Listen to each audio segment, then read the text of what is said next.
Good evening friends. जैसा कि हम अपनी पिछली क्लास में 7 सेमेस्टर की पिछली इंस्ट्रूमेंटल एनालिसिस की क्लास में प्लेन फोटोमीटर को डिस्कस कर चुके थे। आज हम यूवी स्पेक्ट्रोस्कोपी को स्टार्ट कर रहे हैं। स्टार्ट करते हैं हमारी आज की क्लास। पहले जनरल इंट्रोडक्शन से स्टार्ट करेंगे।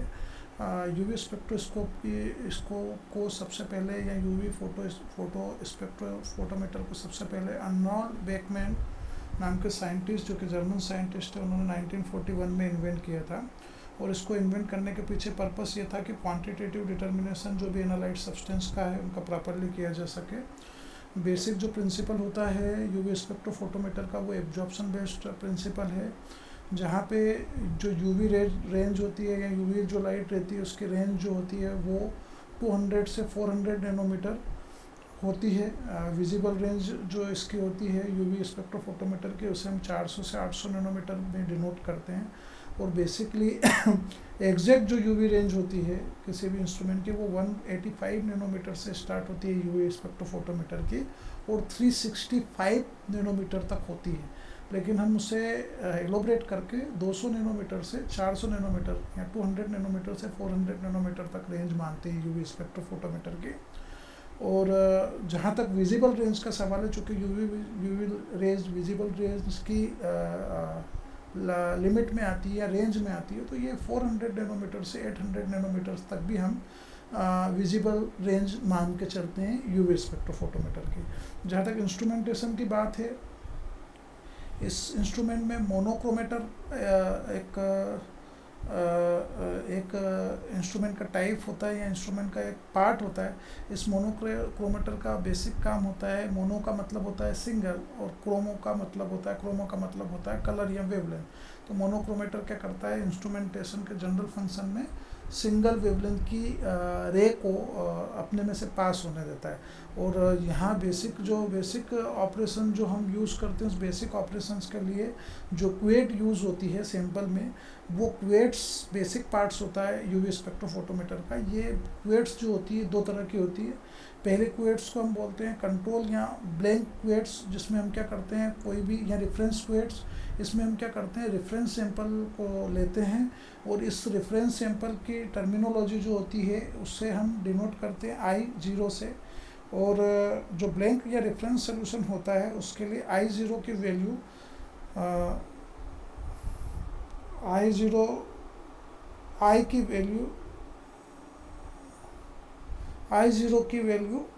I0 ही होती है एंटर होने के बाद से एग्जिट होने के बाद तक। लाइट जो पास होती है कंट्रोल या ब्लैंक रेफरेंस सोल्यूशन में। सैंपल सोल्यूशन वो सोल्यूशन होता है जिसमें इंसिडेंट लाइट या आई जो लाइट होती है, इनिशियल जो लाइट होती है जिसको हम I0 से डिनोट करते हैं, वो पर्टिकुलर सोर्स में से गुजरने के बाद, उसमें से यूवी लाइट गुजरने के बाद यूवी लाइट का कुछ मात्रा में एब्जॉर्प्शन हो जाता है, और जो ट्रांसमिटेड लाइट होती है यूवी रेज जो निकलती है सैंपल में से, उसे हम आई ट्रांसमिटेड फॉर्म में डिनोट करते हैं। इस चीज़ को हम आने वाली स्लाइड्स में डिटेल में डिस्कस करेंगे। तो फिलहाल के लिए जनरल इंट्रोडक्शन वाले टॉपिक में आप 4 या 5 चीज़ें जो ध्यान रखनी है वो ये रखनी है कि अर्नोल्ड बेकमैन एक जर्मन साइंटिस्ट 1941 में इन्वेंट करते हैं यूवी फोटोमीटर का। उसका पर्पस, उनका जो पर्पस होता है वो क्वांटिटेटिव एनालिसिस करना होता है, जो भी एनालाइट सब्सटेंस का होता है उन्हें डिटरमाइन करना होता है। बेसिक प्रिंसिपल जो होता है वो एब्जॉर्प्शन बेस्ड फिनोमेना या प्रिंसिपल होता है यूवी स्पेक्ट्रोफोटोमीटर का। यूवी स्पेक्ट्रोफोटोमीटर की जो रेंज होती है वो 200 नैनोमीटर से 400 नैनोमीटर या 2000 एंगस्ट्रॉम से 4000 एंगस्ट्रॉम के बीच में होती है। विजिबल रेंज की जहाँ तक बात करें तो 400 से 800 नैनोमीटर होती है। यदि आपसे एग्जैक्ट यूवी की रेंज पूछी जाए तो एग्जैक्ट यूवी की रेंज 185 नैनोमीटर से 365 नैनोमीटर तक होती है, लेकिन उसे ब्रॉडली हम 200 नैनोमीटर से 400 नैनोमीटर के फॉर्म में डिनोट करते हैं। इंस्ट्रूमेंटेशन के बहुत सारे पार्ट होते हैं, उसमें से एक पार्ट मोनोक्रोमेटर होता है। मोनोक्रोमेटर का काम ये होता है कि वो केवल सिंगल वेवलेंथ की लाइट को ही आगे पास होने देता है। मोनो और क्रोम दो शब्दों से मिलकर बना हुआ है, मतलब मोनो मतलब सिंगल और क्रोमा या कलर मतलब सिंगल वेवलेंथ का कलर पास आउट हो पाता है।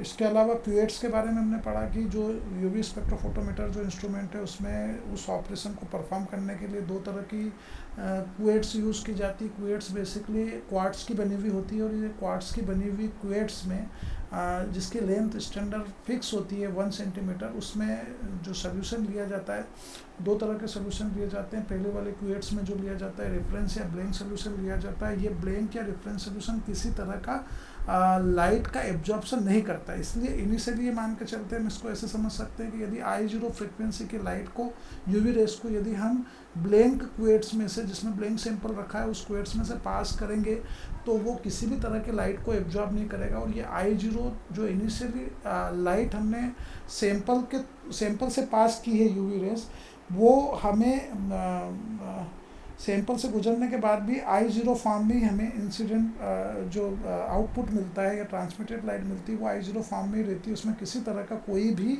एब्जॉर्प्शन उस लाइट में नहीं होता है। तो transmitted light is equal to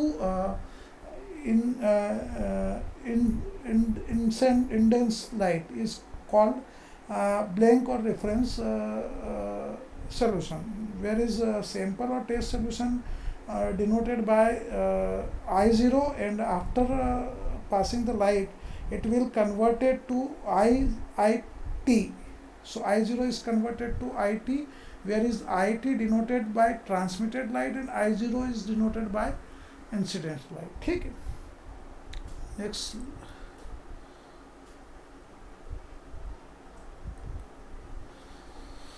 introduction में देखें स्पेक्ट्रोस्कोपी क्या होती है। स्पेक्ट्रोस्कोपी साइंस की वो ब्रांच है जिसके अंतर्गत हम स्टडी करते हैं इलेक्ट्रोमैग्नेटिक रेडिएशन का, या मेजरमेंट करते हैं EMR इलेक्ट्रोमैग्नेटिक रेडिएशन का, कि एब्जॉर्प्शन कितना हो रहा है, कितना मॉलिक्यूल्स लाइट को एब्जॉर्ब कर रहा है और कितना सैंपल में से पास आउट हो रहा है। इस चीज़ को हम स्पेक्ट्रोस्कोपिकल मेथड्स के थ्रू आइडेंटिफाई करते हैं। बेसिक प्रिंसिपल क्या है?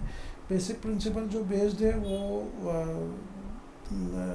स्पेक्ट्रम या सैंपल कंटेनिंग एटम्स या मॉलिक्यूल्स की इंटेंसिटी पे बेस्ड है। स्पेक्ट्रम को हम जो फाइंड करते हैं या आइडेंटिफाई करते हैं वो ग्राफिकल फॉर्म में आइडेंटिफाई करते हैं, जहाँ पे लाइट या सैंपल वर्सेस फ्रीक्वेंसी या वेवलेंथ के टर्म्स में हम स्पेक्ट्रोफोटोमीटर में एब्जॉर्प्शन को या रेडिएशन को हम क्या करते हैं, आइडेंटिफाई करते हैं।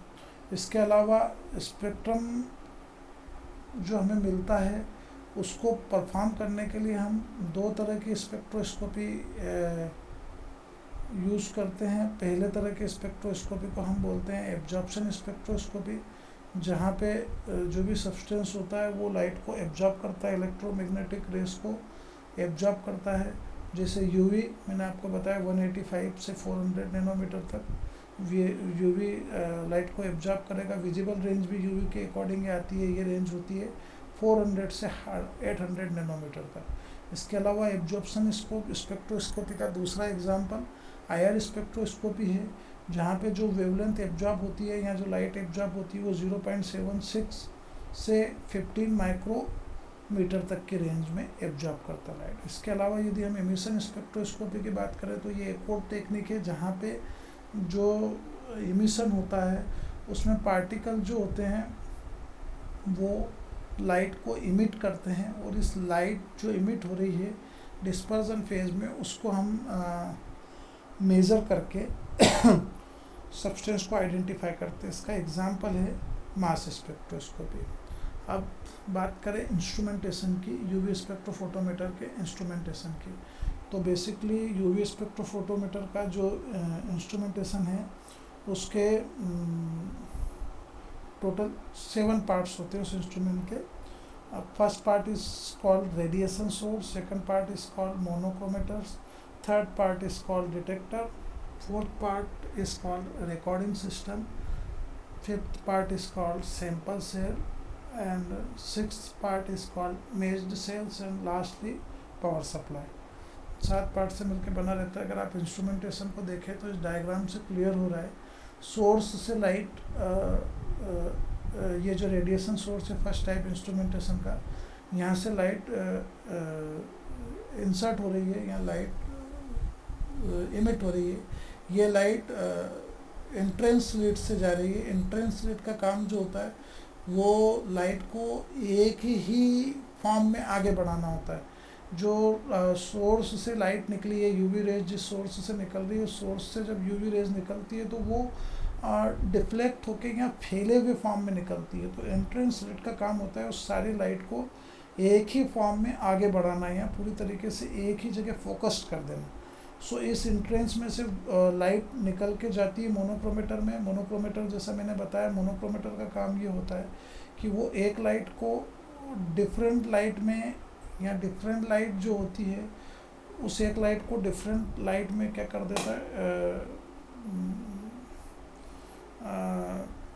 डिवाइड कर देता है। और उसमें से फिर ये जो सारी लाइट है वो सारी लाइट फिर जाती है, और जाने के बाद ये सारी लाइट्स कहाँ,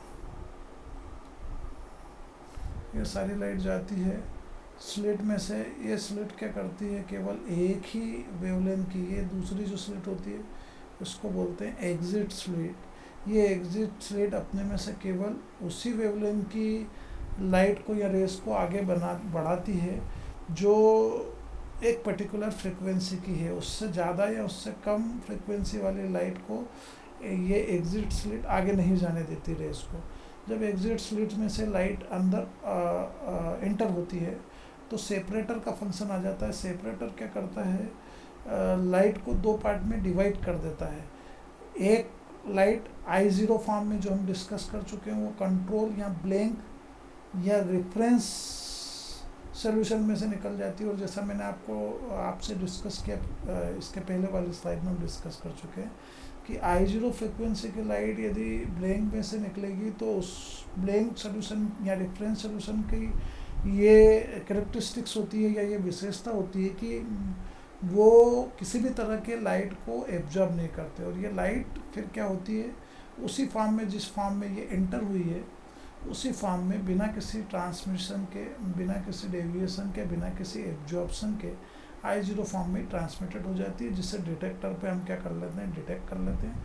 और ये डिटेक्टर आगे जाके ये डिटेक्टर एसोसिएट होता है रिकॉर्डिंग डिवाइस से। उस रिकॉर्डिंग डिवाइस पे हमें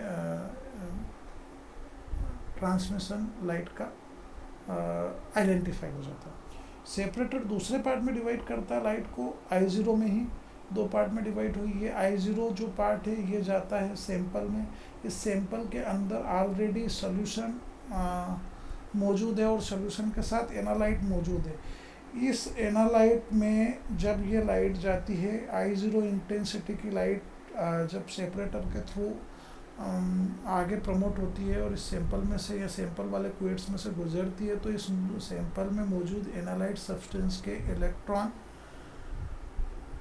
हायर स्टेट में या ग्राउंड स्टेट से एक्साइटेड स्टेट में कन्वर्ट हो जाते हैं उस लाइट I0 इंटेंसिटी की लाइट के कुछ पार्ट को एब्जॉर्ब करके। और बचा हुआ पार्ट इस सैंपल में से क्या हो जाता है, ट्रांसमिटेड हो जाता है। यहाँ से जो लाइट या रेज निकलती है वो I फॉर्म में निकलती है। ऊपर I0 में निकल रही थी, यहाँ I में निकल रही थी। इस I को भी डिटेक्टर डिटेक्ट करता है और रिकॉर्डिंग डिवाइस पे ये ट्रांसमिटेड एनर्जी या ट्रांसमिटेड लाइट हम क्या कर लेते हैं, नोट डाउन कर लेते हैं। तो हमें एक्चुअली क्या पता चल जाता है, ट्रांसमिटेड लाइट कितनी है। सपोज यहाँ से जो हमने लाइट इंसर्ट की है, जो लाइट रेज यूवी रेज इस सैंपल में से गुजरी वो 100 इंटेंसिटी की थी, और 100 इंटेंसिटी में से 25 इंटेंसिटी की लाइट यदि इस सैंपल ने एब्जॉर्ब कर ली तो 75 आउटपुट आ गया। ये 75 इस डिटेक्टर में डिटेक्ट हो जाएगा और ये डिटेक्टर रिकॉर्डिंग जो भी यूनिट है उस रिकॉर्डिंग यूनिट पे उस यूनिट को मेंशन कर देगा।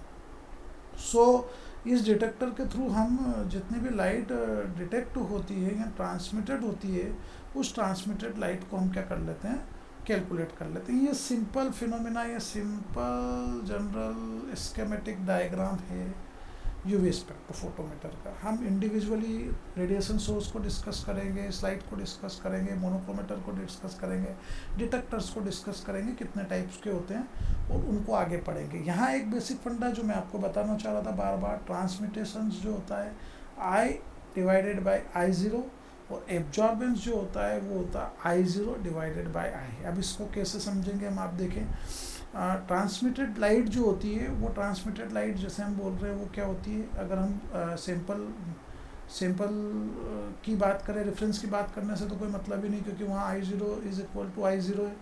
लेकिन जब हम सैंपल की बात करते हैं तो इंटेंसिटी की लाइट जो अंदर इंटर हुई यूवी रेस के फॉर्म में वो I0 थी, और जो ट्रांसमिटेड होने के बाद बाहर निकली वो I थी।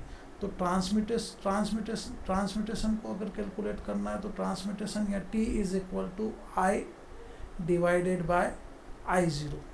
भाई जितनी मिली है इंटेंसिटी की लाइट, उसको जितनी लाइट एंटर हुई थी यदि उससे डिवाइड कर देंगे तो हमें जो एब्जॉर्ब लाइट हुई है, वो एब्जॉर्ब जो लाइट हुई है या जो ट्रांसमिटेड लाइट हुई है वो पता चल गई। सेम इसी तरीके से एब्जॉर्प्शन जो होता है वो जस्ट उल्टा होता है ट्रांसमिटेशन का। तो यहाँ मैं आपको ये बताना चाह रहा हूँ कि हम यूवी स्पेक्ट्रोफोटोमीटर के थ्रू एब्जॉर्बेंस भी कैलकुलेट कर सकते हैं और ट्रांसमिटेशन भी कैलकुलेट कर सकते हैं। यदि हमें एब्जॉर्बेंस पता है तो absorbance is inversely proportional to transmittance, और transmittance is inversely proportional to absorbance. ये फंडा है। बेसिकली हमें यूवी स्पेक्ट्रोफोटोमीटर के थ्रू, डिटेक्टर के थ्रू हमें जो पता चलता है वो ट्रांसमिटेड लाइट पता चलती है, पर हम उस ट्रांसमिटेड लाइट के फार्मूले को पुट करके एब्जॉर्बेंस की वैल्यू को भी कैलकुलेट कर सकते हैं, क्योंकि जो ट्रांसमिटेशन की वैल्यू होगी वो जस्ट इन्वर्सली प्रोपोर्शनल रहती है एब्जॉर्बेंस के। इस फार्मूले से ये क्लियर होता है। और यहाँ एक चीज़ और क्लियर हो जाती है जो हमें समझ में आ रही है, वो ये कि ये basic principle Lambert Beer law भी होता है यूवी स्पेक्ट्रोफोटोमीटर को, जिससे हमने पहले डिस्कस नहीं किया, हम आगे डिस्कस करेंगे। अब हम आते हैं अगले नेक्स्ट पॉइंट में। ये क्वेट से इस फोटोग्राफ्स में थोड़ा सा ये जो चीज़ यहाँ जो कट गई है उससे समझ में आ रहा है कि यहाँ से ये एक रेडिएशन सोर्स है, यहाँ रेडिएशन सोर्स से लाइट निकली, ये लाइट ये क्वेट्स बना के देखिए, ये क्वेट्स, और ये क्वेट्स जो है वो कंट्रोल या ब्लैंक टाइप के क्वेट्स है, या जिसको हम रेफरेंस क्वेट भी बोलते हैं। इस रेफरेंस क्वेट्स में यदि हम I0 इंटेंसिटी की यूवी रेस को रेडिएशन सोर्स के थ्रू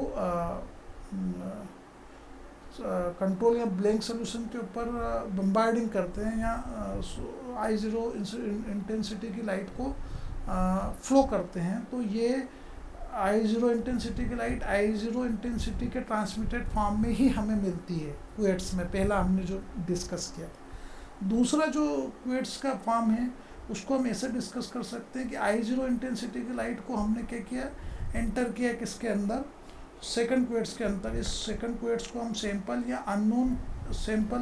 अननोन क्वेट्स या सैंपल सोल्यूशन क्वेट्स बोलते हैं। जब I0 इंटेंसिटी की लाइट सेकंड वाले क्वेट्स में सैंपल या अननोन क्वेट्स में से गुजरती है, तो ये I0 इंटेंसिटी की लाइट ट्रांसमिटेड होके I में कन्वर्ट हो जाती है, और यहाँ जो I0 इंटेंसिटी की लाइट सैंपल में से गुजरी, उसने एनालाइट सब्सटेंस के इलेक्ट्रॉन को, जो इलेक्ट्रॉन ग्राउंड स्टेट में थे, उनको एक्साइटेड करके एक्साइटेड स्टेट में पहुँचाया। इस एक्साइटेड स्टेट में पहुँचाने के लिए इसने I0 इंटेंसिटी की एनर्जी के कुछ पार्ट को एब्जॉर्ब किया। वो एब्जॉर्ब पार्ट ही एब्जॉर्प्शन फिनोमेना कहलाता है किसका, यूवी स्पेक्ट्रोफोटोमीटर का। नेक्स्ट स्लाइड में हम बात करें कि अगर यूवी स्पेक्ट्रोफोटोमीटर में हमें ग्राफ प्लॉट करना रहता है, जब हम रीडिंग नोट डाउन कर लेते हैं, मैंने जैसे बोला कि हम ट्रांसमिटेशन को भी कैलकुलेट कर सकते हैं, एब्जॉर्बेंस को भी कैलकुलेट कर सकते हैं। तो यहाँ ग्राफिकल फॉर्म में आपको बहुत अच्छे से एक चीज़ समझ में आएगी। जो ग्राफ प्लॉट करते हैं, पहला वाला ग्राफ जो है, फर्स्ट वाला ग्राफ, वो ट्रांसमिटेशन वर्सेस कंसंट्रेशन के बीच में है। दूसरा वाला जो ग्राफ है वो एब्जॉर्प्शन वर्सेस कंसंट्रेशन के बीच में। तो यहाँ एक चीज़ बिल्कुल क्लियर है, कंसंट्रेशन दोनों में कॉमन है, लेकिन ट्रांसमिटेशन के केस में हम देखेंगे परसेंटेज में कैलकुलेट होगा ट्रांसमिटेशन में। तो ट्रांसमिटेशन में आप चीज़ देखें, एक चीज़ नोट डाउन करें कि जैसे जैसे कंसंट्रेशन कम होता जाता है, वैसे वैसे ट्रांसमिटेशन एनर्जी क्या होती जाती है, बढ़ती जाती है। इसका क्या मतलब हुआ, ग्राफ कैसा आ रहा है, पैराबोला बन रहा है। ये पैराबोला ये बता रहा है कि कंसंट्रेशन यदि कम हो रहा है तो ट्रांसमिटेशन क्या हो रहा है, बढ़ रहा है। और यदि कंसंट्रेशन बढ़ रहा है, कंसंट्रेशन अगर बढ़ रहा है, वाई एक्सिस पे हम चले, तो ट्रांसमिटेशन, परसेंटेज ट्रांसमिटेशन क्या होता जा रहा है, कम होता जा रहा है। इससे ये चीज़ समझ में आती है कि यदि हम जो एनालाइट ले रहे हैं, यदि उस एनालाइट के अंदर मौजूद सोल्यूशन का कंसंट्रेशन, उस सोल्यूशन में यदि कंसंट्रेशन ज़्यादा है सॉल्यूट का या एनालाइट का, तो ट्रांसमिटेशन क्या होगा, कम होगा।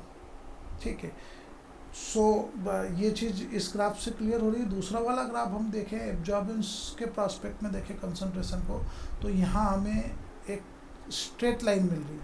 ये स्ट्रेट लाइन ये बता रही है कि एब्जॉर्बेंस हाईएस्ट होता है जब कंसंट्रेशन ज़्यादा होता है। सो यदि आप एब्जॉर्बेंस कैलकुलेट कर रहे हैं और एब्जॉर्प्शन यदि हाईएस्ट आ रहा है, दैट मीन्स आपने जो एनालाइट सब्सटेंस लिया है उसमें कंसंट्रेशन ज़्यादा है, और यदि कंसंट्रेशन ज़्यादा है तो एब्जॉर्बेंस ज़्यादा है। ग्राफ जो आएगा वो स्ट्रेट लाइन आएगा, कंसंट्रेशन बढ़ने पे एब्जॉर्बेंस बढ़ता है, जबकि कंसंट्रेशन बढ़ने पे ट्रांसमिटेशन कम होता जाता है, या ट्रांसमिटेशन बढ़ने पे कंसंट्रेशन कम होगा। सो ये इस ग्राफ से क्लियर हो रहा है। ठीक है, अब इम्पोर्टेंट रूल बियर-लैम्बर्ट्स लॉ जो यूवी स्पेक्ट्रोफोटोमीटर पे लागू होता है, इसको बेसिकली जनरली समझे हम, इक्वेशन फॉर्म में बाद में डिस्कस करेंगे। एब्जॉर्प्शन डायरेक्टली प्रोपोर्शनल होता है कंसंट्रेशन के। एब्जॉर्प्शन हमेशा कंसंट्रेशन बढ़ने के साथ बढ़ता है। एब्जॉर्प्शन को अगर हमें कैलकुलेट करना है तो absorption is equal to epsilon into C L into L होता है, जहाँ एल जो होता है वो पाथ लेंथ होता है क्वेट्स का, जैसा मैंने पहले बताया क्वेट्स का पाथ लेंथ 1 सेंटीमीटर होगा।